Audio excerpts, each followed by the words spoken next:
This to you from the White House. Let's talk now to our next guest, which is Editor-in-Chief of the Jewish News Syndicate, Jonathan Tobin. Jonathan, very good evening to you. And thank you so much for joining me. So just the reaction this evening from your organisation, from the Jewish News Syndicate, just in a nutshell, how are you feeling tonight? Well, on the second day of this war, we're dealing with some of the fallout. 3 American soldiers were killed. We've had casualties in Israel. 9 people were killed in Beit Shemesh, and another person was killed in Tel Aviv. This is tragic. On the other hand, the opportunity that this conflict is presenting of significantly reducing the power of the Iranian regime to inflict harm, not merely on Israel, but on the entire Middle East, on the rest of the world, and on American interests, is obviously a positive thing. The elimination of its leadership, we don't know yet whether the Iranian people will be able to overthrow this government.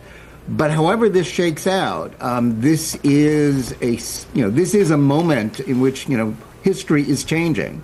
The idea that this regime can continue to terrorize the world, as it has, the world's leading state sponsor of terrorism, causing the United States at times under the Obama and Biden administrations to basically bend the knee to them in their efforts to appease them and their various auxiliaries. We've seen in the 2+ years since the October 7th attacks how Iran's strategic decision to attack Israel through its proxies has been a disaster. And piece by piece of their map of regional hegemony that they sought to create with allies in Syria and in Lebanon, they've been picked off. Gaza, Hamas is still alive, but they're much weaker. So this is a major strategic victory for the West as well as for Israel. However, whatever happens in the coming days, and we don't know. Obviously, wars are, things happen, and nothing is certain. But this seems to be something that is creating a real strategic victory for the West, for Israel, and a tremendous defeat for these Islamist forces who have been, whether many people in the West understand it or not, have been waging war against everything we believe and our rights. So I think it's a time to be hopeful, even as we worry about what happens in the war in these coming days. Yeah, and Jonathan, the trouble is when you're dealing with an ideology that is so entrenched as such extreme Islamic fundamentalism, how do you defeat that with bombs? Doesn't it very much depend on the next people, the next ruling regime in Iran have to be much more moderate in their religious outlook? And how on earth does America do anything, and Israel, to make that happen? Well, Israel and America can't make that happen, but they can create a window of opportunity for people who'd like to go in that direction within Iran. Bombs can't do everything, but they can take out dictators.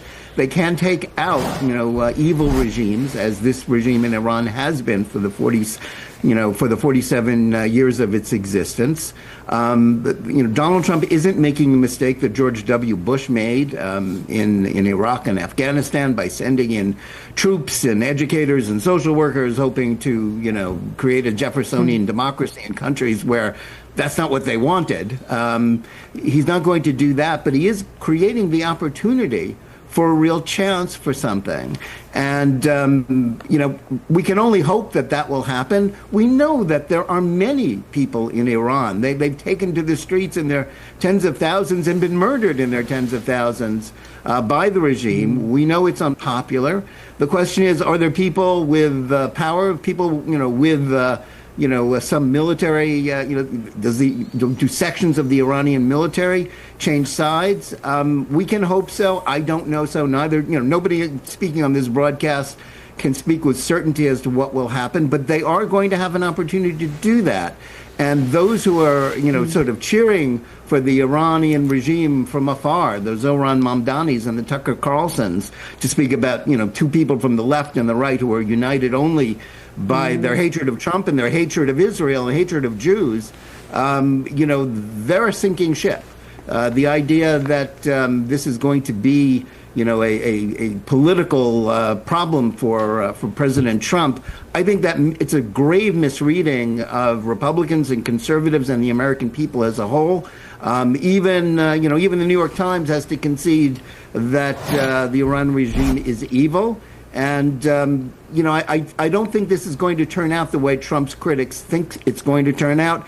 And just as this war has not turned out the way that Khamenei and Sinwar and the rest of the evil people that worked for him thought when they began the series of events that led to this. Okay, Jonathan, really interesting. Thank you so much. Jonathan Tobin there, Editor-in-Chief of the Jewish News Syndicate. Niall, that issue of how do you